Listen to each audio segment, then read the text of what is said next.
It's April 7th, 2026. The entire world is holding its breath. There are just hours left on a final deadline, and the American president issues a threat that could literally reshape the Middle East forever, bringing two powerful nations to the absolute edge of a devastating war. So, how did we get here? I mean, just listen to that. That was the message that absolutely stunned world leaders. A direct threat from the most powerful man on the planet, hinting at a level of destruction that's hard to even imagine.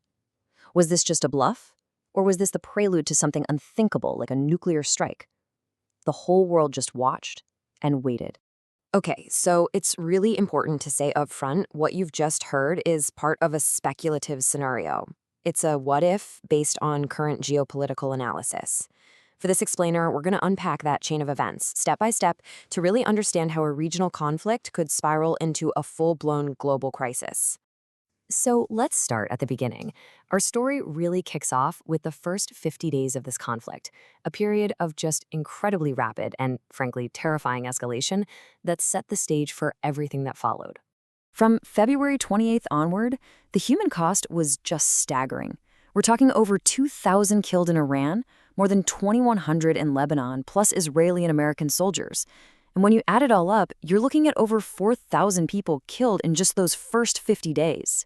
But these are more than just numbers on a screen. As the source material really puts it, this represents thousands and thousands of families completely torn apart and millions of people forced to flee their homes.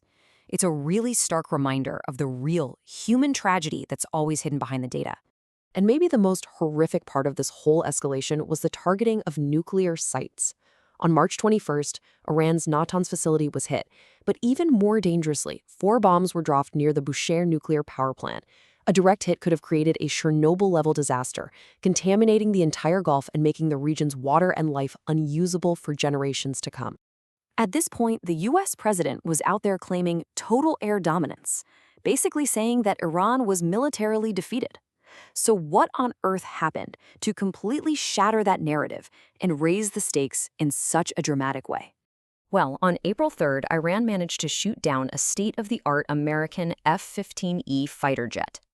This kicked off this incredible 24-hour race against the clock to rescue a missing U.S. airman who was hiding out on Iranian soil.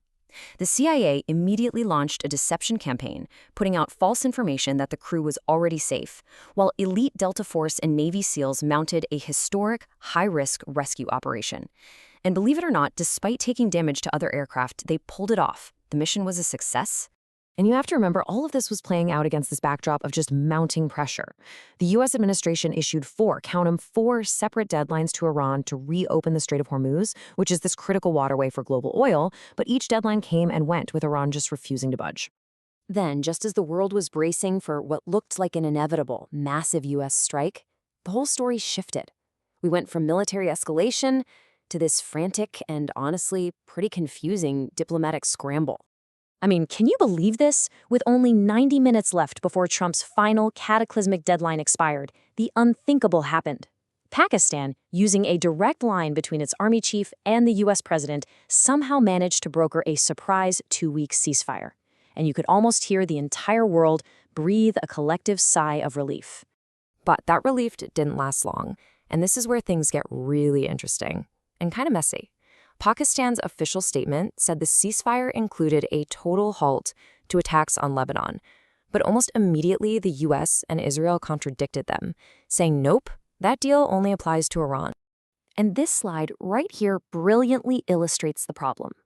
This wasn't just talk. Just hours after that ceasefire was announced, Israel launched over 100 strikes in Lebanon.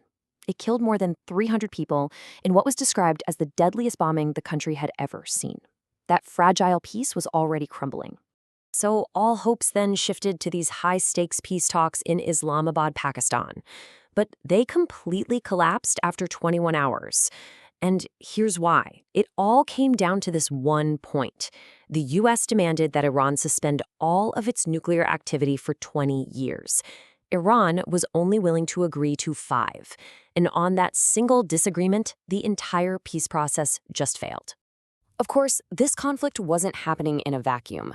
The blockade of the Strait of Hormuz and all the chaos that followed sent massive shockwaves across the entire globe, impacting major world powers way beyond the immediate battlefield.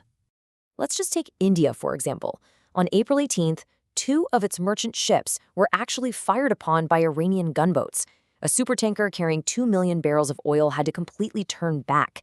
The conflict even forced India into this position of repeatedly having to ask the US for special permission, a waiver, just to buy essential oil from Russia. So after all the brinkmanship, the daring rescue, the failed diplomacy, where does this leave the world? Well, basically in a state of a very, very tense and unsettled peace. And there are multiple clocks ticking down, all at once. That initial 2-week US-Iran ceasefire, it ends on April 22nd. A separate, super fragile 10-day ceasefire between Israel and Lebanon that ends around April 28th. And that waiver letting India buy Russian oil, it expires on May 16th. Every single one of these deadlines is a potential flashpoint. So what's the big takeaway here? The world narrowly, and I mean narrowly, avoided a catastrophic war, but none of the underlying problems have actually been solved. The core disagreements are all still there, and all these temporary deals are about to expire. Which leaves us with a final, pretty unsettling question. Does the world find a diplomatic way forward, or is this just a brief pause before the conflict reignites all over again?